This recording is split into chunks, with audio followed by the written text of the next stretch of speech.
Olá, tudo bem?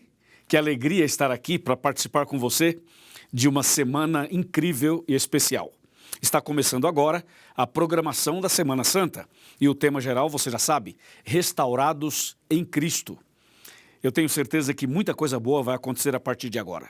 Prepare o seu coração, reúna a sua família, esteja preparado, porque nós vamos abrir a Bíblia Sagrada para falar de coisas tão especiais que seguramente vai fortalecer a sua fé, a sua caminhada e, sobretudo, preparar você para a grande volta de Cristo Jesus. Bom, para a gente começar então esse assunto, deixa eu me apresentar. Meu nome é Luiz Gonçalves, eu sou pastor da Igreja Adventista e também apresentador do programa Arena do Futuro da TV Novo Tempo. Agora, nós vamos fazer uma oração e em seguida vou abrir a palavra de Deus. Oremos. Querido Pai Celestial, estamos iniciando uma semana especial. Abençoa-nos agora ao meditarmos na Tua palavra. Abençoe essa pessoa que está ligada, acompanhando esse tema comigo, em nome de Jesus. Amém. Amém. Eu espero que você tenha uma Bíblia aí para acompanhar comigo. Caso você não tenha, preste bastante atenção que você vai entender da mesma maneira. Ok, o texto de hoje está no livro de Lucas e o tema que eu vou apresentar agora é muito curioso. Chama Aplausos da Multidão, Lágrimas do Rei. E tem a ver com o Domingo de Ramos, que é tanto falado e tanto comemorado, especialmente no Brasil. Bom, o texto é Lucas capítulo 19 e a partir do verso 36, que diz assim: Indo ele, estendiam no caminho as suas vestes, e quando se aproximava da descida do Monte das Oliveiras, toda a multidão dos discípulos passou jubilosa a louvar a Deus em alta voz, por todos os milagres que Jesus tinha feito e que eles tinham visto, dizendo: Bendito é o Rei que vem em nome do Senhor, paz do céu e glória nas maiores alturas. Ora, alguns dos fariseus lhe disseram em meio à multidão: Mestre, repreende os teus discípulos. Mas ele lhes respondeu: Asseguro-vos que se eles calarem, as próprias pedras clamarão. Uau! Que texto impressionante, né? Você já leu esse texto alguma vez? Já analisou o que ele quer dizer? Muita coisa nós podemos aprender nesse texto, nessa meditação. Jesus, quando esteve aqui na Terra, fez coisas extraordinárias. E entre essas coisas extraordinárias, Jesus se misturava com as pessoas, sabe? Jesus ia onde as pessoas estavam. E, de forma muito especial, Jesus dava atenção para aquelas pessoas que ficavam à margem da sociedade, que eram rejeitadas, eram humilhadas, eram enfermas, muitas vezes. E Jesus estava sempre com elas. E isso chamava a atenção de todo mundo, inclusive das autoridades. E a popularidade de Jesus crescia cada vez mais. Jesus, por exemplo, curou o cego, curou o paralítico, curou uma pessoa que era muda e surda. Jesus curou, por exemplo, leprosos. Jesus libertou prostitutas. Jesus fez coisas assim, espetaculares, incríveis mesmo. Quando a gente lê os 35 milagres que ele fez, registrados na Bíblia, a gente fica impressionado como Jesus fez tanta coisa em favor das pessoas. Então Jesus era querido e amado por essas pessoas e era admirado por todos. Jesus parece que tinha doce, sabe? Onde Jesus estava, as pessoas queriam estar perto dele, queriam tocá-lo, abraçá-lo, queriam escutar as suas mensagens. Jesus realmente atraía as multidões. Isso era algo que chamava muito a atenção de todo mundo daquele tempo e chama a atenção até os dias de hoje. Depois de um tempo, Jesus então chega ali a Jerusalém e acontece uma coisa muito assim inesperada, uma coisa muito impactante. Jesus monta num animal, num jumentinho, e Jesus então entra em Jerusalém e ele é aclamado como o Rei dos Reis, ele é festejado, ele é adorado, ele é aplaudido. As pessoas resolveram fazer um tipo de uma homenagem, de um reconhecimento, de uma glorificação a Jesus. Só que tudo isso que aconteceu com Jesus na entrada triunfal ali, nesse momento especial, as pessoas colocaram no chão ramos, roupas, colocaram uma série de objetos, preparando o caminho para que Jesus pudesse entrar montado no jumentinho. Mas o que impressiona bastante era que aquelas pessoas que estavam fazendo isso eram pessoas na visão da sociedade, assim, eram pessoas consideradas impróprias, entre aspas. Porque normalmente, quando um rei é homenageado, quando uma pessoa famosa é reconhecida, acontece uma cerimônia assim com mais pompa, né? Com carros, com aviões, com desfiles, com roupas uniformizadas, ou seja, uma coisa diferenciada. Mas nesse caso aqui, não. Nesse caso aqui, Jesus, quando ele faz a entrada triunfal em Jerusalém, acontece que as pessoas que estavam ali, os seus discípulos, seus admiradores, seus seguidores, eram pessoas assim, ali tinha um ex-cego, uma ex-prostituta, ali tinha um ex-mudo, ali tinha um ex-paralítico. Ali no meio daquelas pessoas, haviam pessoas assim, por exemplo, uma viúva, uma pessoa que foi tocada, que foi abençoada, que foi curada, que foi ressuscitada. Ou seja, tinha pessoas ali com histórias impressionantes que Jesus atendeu, que Jesus abençoou, que Jesus mudou a vida delas, mudou a história delas. E elas estavam ali reconhecendo a Jesus e demonstrando todo o carinho, amor e louvor que Jesus merecia. Você sabe que nós temos que louvar a Deus sempre, porque Deus é maravilhoso conosco, não é mesmo? Deus tem sido maravilhoso com você, não tem? Comigo tem sido muito maravilhoso e eu tenho muitos motivos para louvar o meu Deus, para homenageá-lo, para cantar louvores a Ele, para dizer que Ele é o Rei dos Reis, Hosana ao Filho de Davi. Eu tenho motivos de sobra para louvar o meu Deus. Eu tenho certeza que você também. Todos os dias Deus nos abençoa. Todos os dias Deus abençoa a sua vida, a sua família, a sua casa, a sua saúde, a sua vida espiritual, não é mesmo? Mas atenção, existem pessoas que passavam por situações muito difíceis e que Jesus curou essas pessoas, transformou essas pessoas, libertou essas pessoas. E nesse caso da história aqui, registrada em Lucas, estas pessoas curadas e libertas eram as pessoas que tinham maior gratidão no coração e que louvavam e exaltavam a Jesus naquela entrada triunfal em Jerusalém. Mas aconteceu algo paralelo. Enquanto Jesus era homenageado, era exaltado, era louvado, era reconhecido pela multidão, a Bíblia registra que Jesus chorou. Mas como assim Jesus chorou? Ele não estava sendo adorado? Sim, estava. Não estava sendo homenageado? Claro que sim. E por que ele chorou? Se você continuar lendo Lucas 19, você vai perceber que Jesus olhou para Jerusalém e chorou. E disse: Jerusalém, Jerusalém, que matas os profetas e aqueles que te são enviados. Mas como Jesus tem uma entrada triunfal tão bonita, tão emocionante, e de repente o rei homenageado, ele começa a derramar lágrimas, olhando para Jerusalém. Por que será? Bom, na verdade Jesus chorou olhando para Jerusalém, porque Jesus viu a incredulidade daquelas pessoas. Ou seja, ali naquela festa, naquela entrada triunfal, tinha um ex-paralítico. Mas em Jerusalém haviam paralíticos espirituais. Ali na homenagem a Jesus, no louvor a Jesus, na festa de Ramos ali, havia, por exemplo, um ex-leproso. Mas em Jerusalém haviam leprosos espirituais. Deu para você entender? Ou seja, Jesus chorou por ver a incredulidade, por ver a falta de fé, por ver a rebeldia, por ver a frieza, a indiferença de Jerusalém.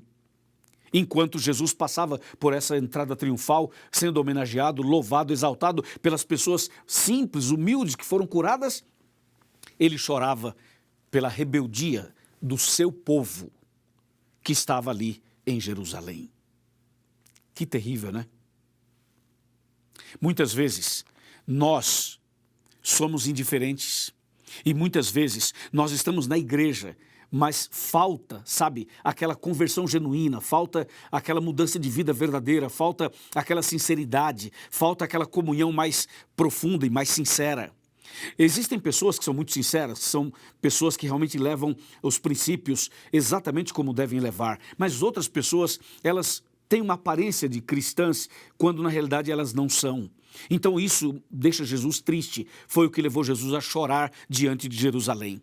Mas você vê que tinha duas situações. A primeira situação mostrava claramente os aplausos da multidão para Jesus enquanto ele entrava em Jerusalém. E por outro lado, as lágrimas do rei.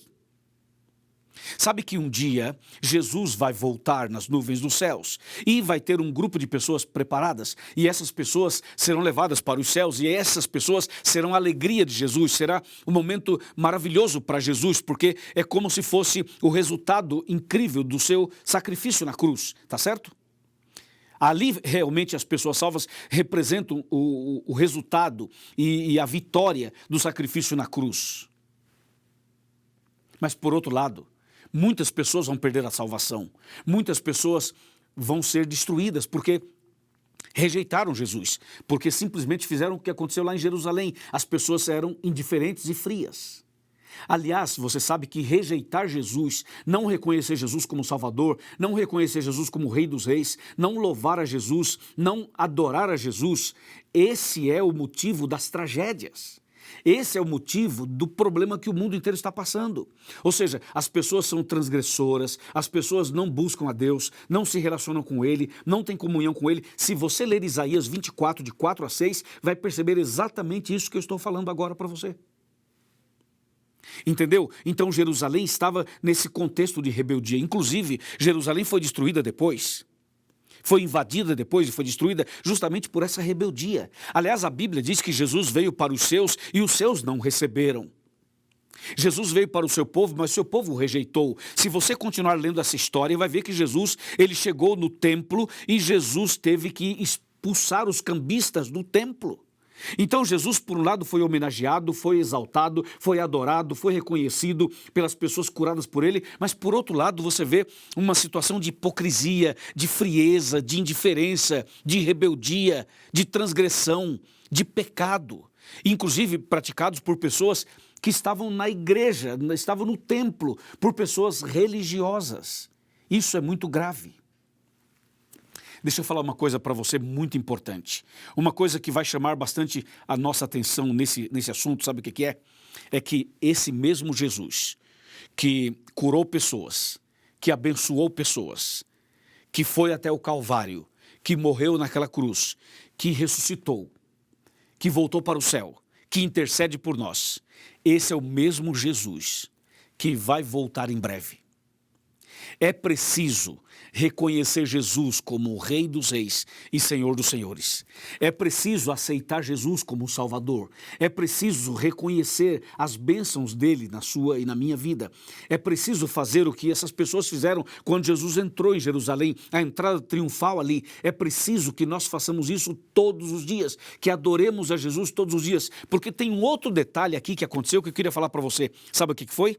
Foi o seguinte: algumas dessas pessoas que exaltaram Jesus na entrada triunfal, algumas dessas pessoas que aplaudiram Jesus e valorizaram Jesus como o Rei dos Reis, entrando em Jerusalém, algumas dessas pessoas também estavam no meio da multidão que, com o punho cerrado, gritaram: crucifica-o, crucifica-o.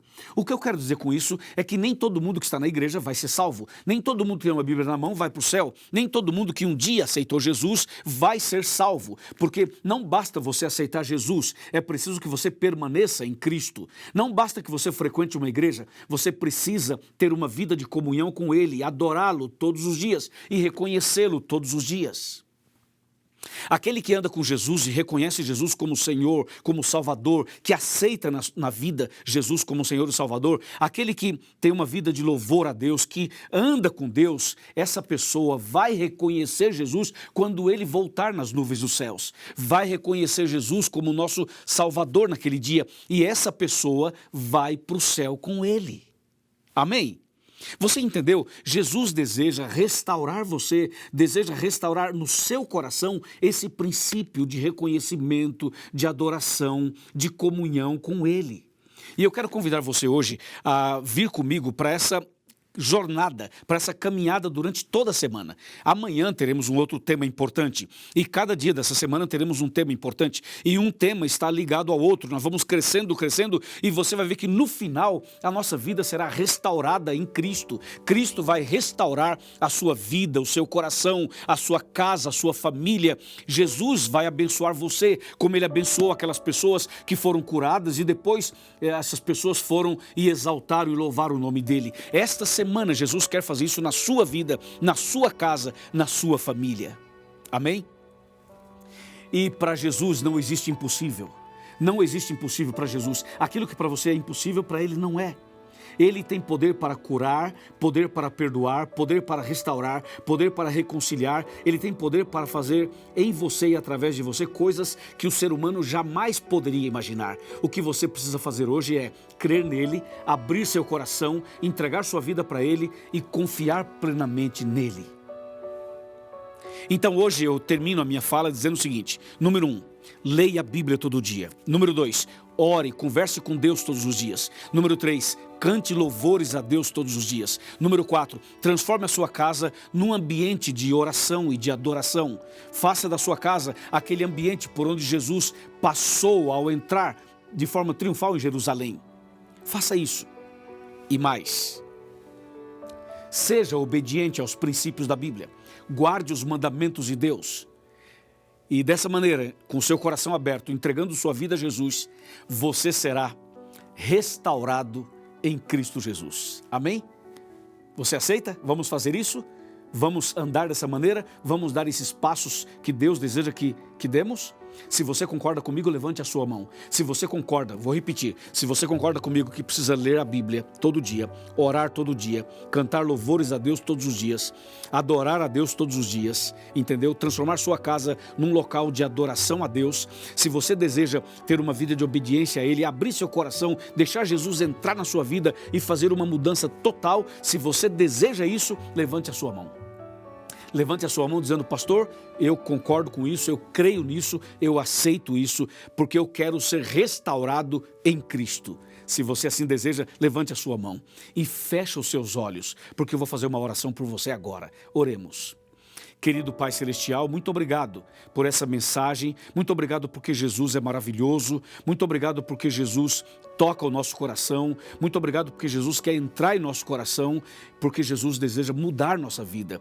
E nesse momento, Senhor, eu venho em nome de Jesus pedir uma bênção para essa pessoa que ora comigo, para esse homem, essa mulher, esse casal, esse jovem, essa família. Senhor, traga a tua bênção para as pessoas que estão sofrendo, que estão enfermas, que estão internadas, que estão entubadas, que estão precisando agora de um conforto, de um consolo, de um toque especial do Senhor. Meu Deus, eu como pastor, em nome de Jesus, eu te suplico, abençoa esta pessoa agora e aceita a decisão dela a partir de hoje e para sempre, em nome de Jesus.